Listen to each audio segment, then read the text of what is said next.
মাদিক চেপে মাদিক দিয়ে আজকে মনে হচ্ছে একটা বড় সড়ো কেস খাবো। এদেরকে যে অ্যাপ্রোচ করব যে আজকে রাতটুকুনি আমাদের থাকতে দেওয়ার জন্য।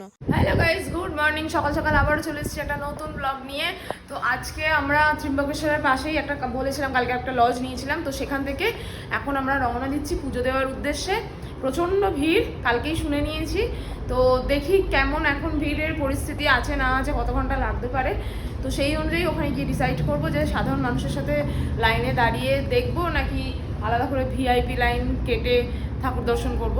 তো আগে যাই, বেগোই কি পরিস্থিতি হচ্ছে সবটা তুলে ধরছি। দারুণ লাগছে পাহাড়ের ভিউটা, না?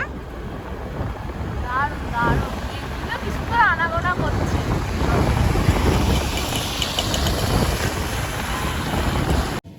মন্দিরের একদম পাশেই আমরা গাড়ি পার্কিং করে দিলাম। এখান থেকে 500 মিটার জাস্ট হেঁটে যেতে হবে, তাহলেই মন্দির। হ্যাঁ চলো যাওয়া যাক।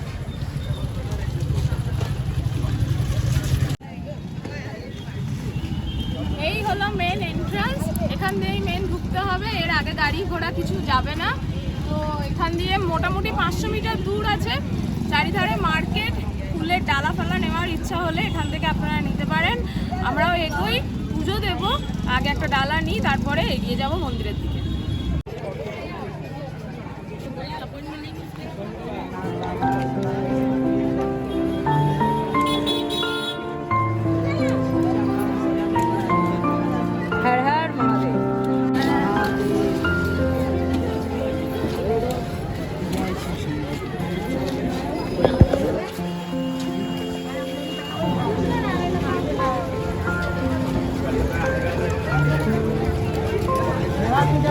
বাবুজি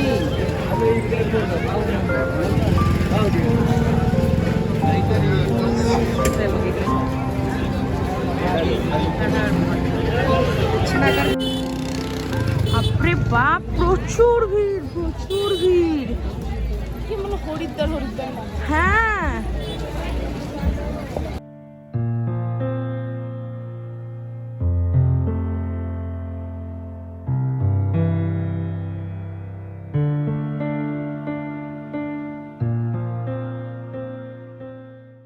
আজকে তো প্রচণ্ড ভিড়। আমরা ওই জন্য এখানে টিকিট কেটে তাড়াতাড়ি দর্শনের জন্য চেষ্টা করব। দেখি, যাচ্ছি লাইন 200 টাকার টিকিট কাটতে যাচ্ছি, দেখা যাক। ভেতরে দিতে দেয় না, বাইরে শিবলিঙ্গ আছে সেখানে দিতে। ঠিক আছে, তাহলে শুধু এটাই আমি নিয়ে নিচ্ছি। এই হচ্ছে টিকিট কাউন্টার, পার পার্সন 200 টাকা করে। আচ্ছা, আমাদের টিকিট, দুটো টিকিট। তো যা লাইন দেখছি, এখানেও আমাদের 2 ঘন্টা সময় লাগবে। তা তো লাগবেই, আজকে যেহেতু সানডে। এই হচ্ছে লাইন। কিছু করার ছিল না, আমাদের ভিআইপি দর্শনের জন্য টিকিট কাটতেই হতো। এটা হচ্ছে ভিআইপি দর্শনের লাইন। এখনই লাইনের এই অবস্থা, এখানেই তোমার হচ্ছে 2-3 ঘন্টা টাইম লেগে যাবে। কি বলবো, আমরা বসে রয়েছি এখন। মানে এখানে ভালো সিস্টেমটা, ভালো, কাউকে দাঁড়িয়ে থাকতে দেয় না। সাইড দিয়ে বসার কি বলে সিট আছে, বসে থাকি। আর কি করব এখন, যতক্ষণ না দর্শন হয়, 2 ঘন্টা লাগুক 3 ঘন্টা লাগুক। ভিআইপি লাইনেরও এই অবস্থা। ভালো ভিড় আছে, ভালো ভিড়। তো এখানে জায়ান্ট স্ক্রিনে দর্শন যে মানুষরা করছে সেটা দেখা যাচ্ছে। সেই ভিডিওটাই আমি আপনাদের সামনে তুলে ধরছি। সেই ঠাকুরের দর্শন আপনারা এখন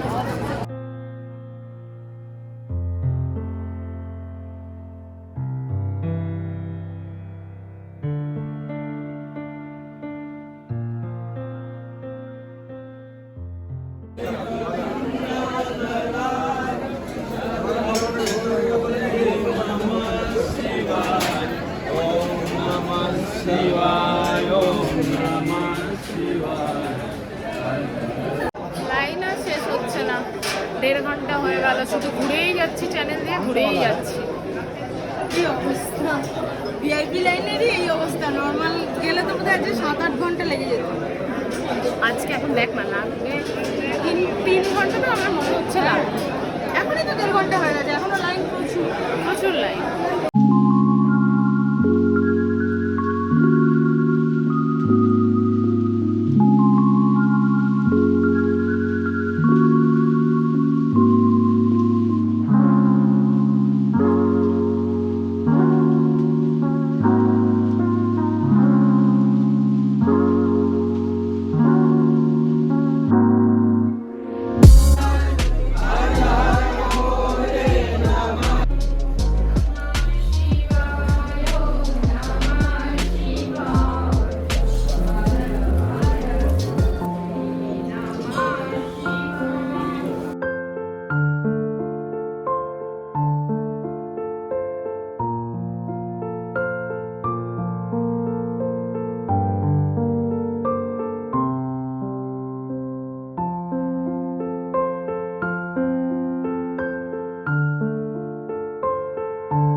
দর্শন করলাম প্রায় 3 ঘন্টা লাইন দিয়ে, ভিআইপি লাইনে প্রায় 3 ঘন্টা লাইন দিয়ে ফাইনালি আমরা জাস্ট দর্শন করে বাইরে এসেছি। এত সুন্দর দর্শন, এর আগেরগুলো যেরকম হয়েছে সেভাবেই করেছি। প্লাস এখানে বিশেষ কোনো রুলস নেই, দেখলাম ক্যামেরা অ্যালাউ আছে, যে কারণে মন্দির চত্বরে দাঁড়িয়ে আমরা ভিডিও ফটো তুলতেও পারলাম। আর এই ত্রিম্বকেশ্বর জ্যোতির্লিঙ্গ দর্শনের সাথে সাথে আমাদের এই পরিক্রমার 5ম জ্যোতির্লিঙ্গ দর্শন সমাপ্ত হলো। হর হর মহাদেব। হর মহাদেব। চলে এসেছি আমরা একটু মন্দিরের পাশেই খাবার খেতে। খুব জোর খিদে লেগেছে, একটু জল খেতে হবে মধু। এতক্ষণ টাইম লাগবে বুঝতেই তো পারিনি। সত্যিই বুঝতে পারিনি। এটা একটু দিয়ে ওখানে আমরা একটুখানি আখের রস খাবো, টেস্টটাও মিটবে, পেটও। এই যে বানাচ্ছে এখন কর্ন দিয়ে মশলা কর্ন। মশলা কর্ন, মশলা কর্ন। ছোটবেলায় অনেক করেছি। 2 মিনিট।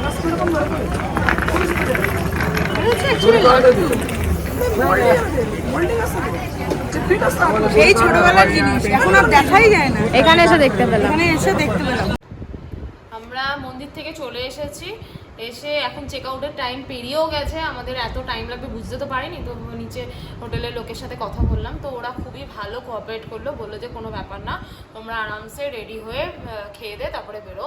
তো আমরা এখানেই খাবারের অর্ডার দিয়ে নিয়েছিলাম। আজকে দিয়েছিলাম হচ্ছে আলুর দম আর বাটার রুটি। তো যাই হোক, ওরা এই জাস্ট খেতে দিয়ে গেল। খেয়ে দে এবার আমরা বেরোবো লাগেজটাকে গুছিয়ে সুরাটের উদ্দেশ্যে। ফাইনালি আমরা ত্রিম্বকেশ্বর থেকে রওনা দিলাম আজকে সুরাটের উদ্দেশ্যে। আজকে সুরাটে থাকবো। এখন ঘড়িতে অলমোস্ট বাজে 2:30। প্রচুর দেরি হয়ে গেল। এখান থেকে সুরাটের দূরত্ব মোটামুটি 200 কিলোমিটার মতন। তো দেখি কখন গিয়ে পৌঁছাই। তো আজকে রাইড এখানেই শুরু করলাম।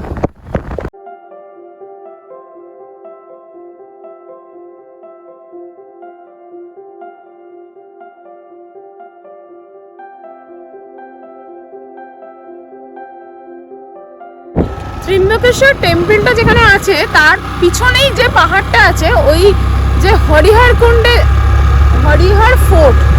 হরিহর ফোর্ট বলে যে ডেঞ্জারাস ট্র্যাকটা মহারাষ্ট্রে বিখ্যাত, সেই পাহাড়টা মন্দিরের ঠিক পিছন দিকেই আছে। আমরা কালকে দেখলাম, দেখে কত আলোচনা করলাম আমি আর তানিয়া, কিন্তু বুঝতে পারিনি যে ওটাই সেই পাহাড়টা।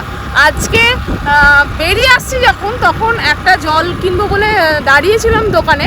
তো সেখানে যে দোকানে যে মেয়েটি ছিল সে বলছে যে তোমরা কি হরিহর ফোর্টে ট্র্যাক করতে যাচ্ছ? আমি বলছি না, কোথায় হরিহর ফোর্টটা? বলছে এই তো মন্দিরের পিছন দিকেই। আর এদিককার ভিউটা দেখা, এই দিককার ভিউটা দারুণ দারুণ। কর্ণাটকে খুব ভালো পাহাড় আমরা দেখেছি, পাহাড়ি এলাকা দেখেছি। মহারাষ্ট্রের ব্যাপারটাই বাতাস, সত্যি মুক্ত বাতাস, মানে দারুণ দারুণ।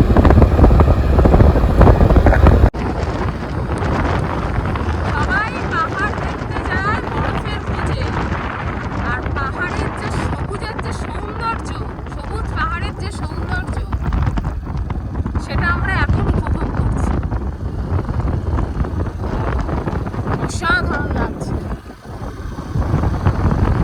আমরা যেতে যেতে এই জায়গাটা দাঁড়িয়ে গেলাম, জাস্ট ভিউটা দেখো, অসাধারণ লাগছে, দারুণ দারুণ। ও মধ্যিখানে রাস্তা, দুপাশে পাহাড়, এই পাশে বেশি পাহাড় নেই, কিন্তু দারুণ লাগছে, দারুণ। কেমন লাগছে জায়গাটা? দারুণ দারুণ, ফটো তোলার জন্য একদম দারুণ জায়গা।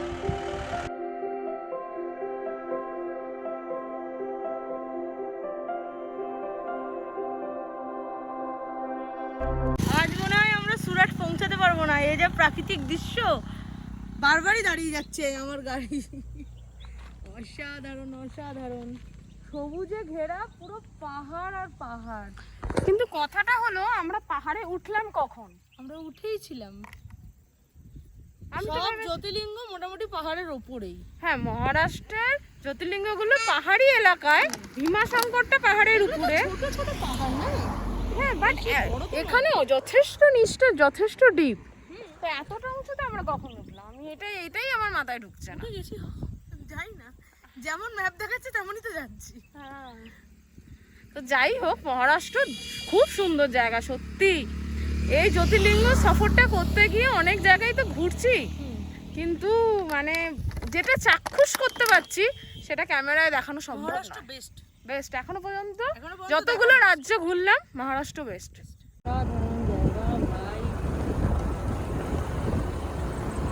ড্রোন থাকলে ড্রোন ওড়াতাম।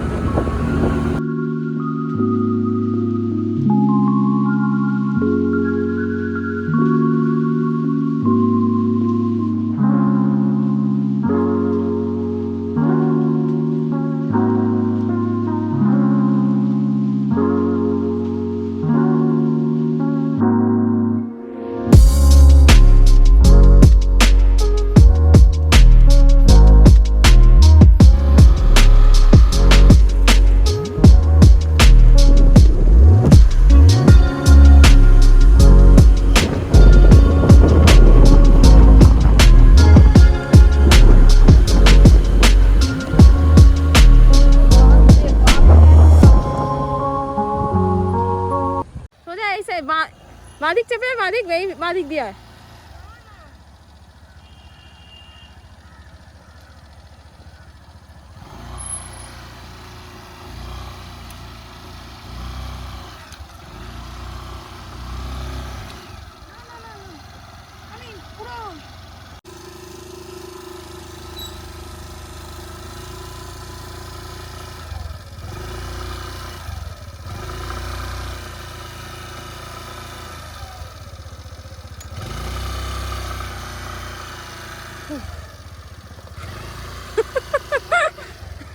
হাঁটি হাঁটি গাড়ি যাচ্ছে এবার। দুর্দান্ত জায়গা, দুর্দান্ত। দুর্দান্ত জায়গা বলছিস? একটা পেট্রোল পাম্প নেই, একটা পেট্রোল পাম্প নেই, একটা থাকার জায়গা নেই। এখানে আজকে আমাদের থাকতে হবে। কোথায় থাকবো আমরা কেউ জানি না, কিচ্ছু জানি না। চল, ভাল লাগছে না। আজ বাঘেদের সাথে তোকে রাখবো না, আমি এখন আমাকে আবার নামিয়ে দিয়েছে, বলেছে হেঁটে হেঁটে আসতে, কারণ রাস্তা এত খারাপ, ডাবল ক্যারি করা যাবে না।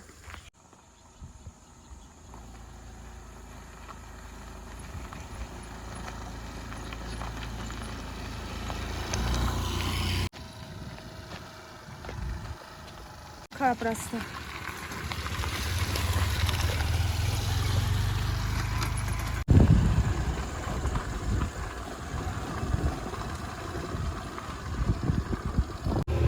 মারাত্মক আছে চড়াই রাস্তা পেয়েছি। আমাদের খারাপ রাস্তা পেলাম, যেমন চড়াই চড়াই, আর মাথা কাজ করছে না আমার। এই ট্যুরে সব থেকে ডেঞ্জারাস রাস্তা এবং ডেঞ্জারাস দিন আজকে আমাদের সাথে। কিচ্ছু মাথা কাজ করছে না। আর বলতেই হবে, তানিয়ার এই স্কুটি নিয়ে, এত লাগেজ নিয়ে, আমরা দুজনে ভালো স্কিল না হলে এই রাস্তায় গাড়ি চালানো পসিবলই না। চড়াইটা দেখুন শুধু, এরকম কন্টিনিউ চড়াই আর একটার পর একটা টার্ন।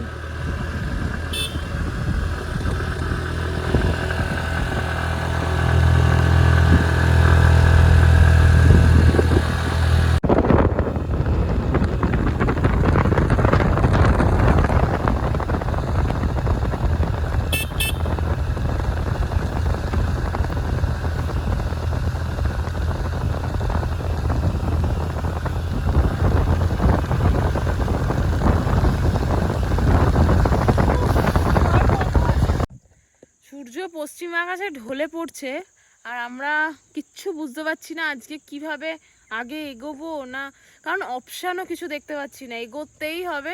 আর এরকম একটা রিমোট পাহাড়ি এলাকা দিয়ে যাওয়াটাও খুব বিপজ্জনক বলে মনে হচ্ছে।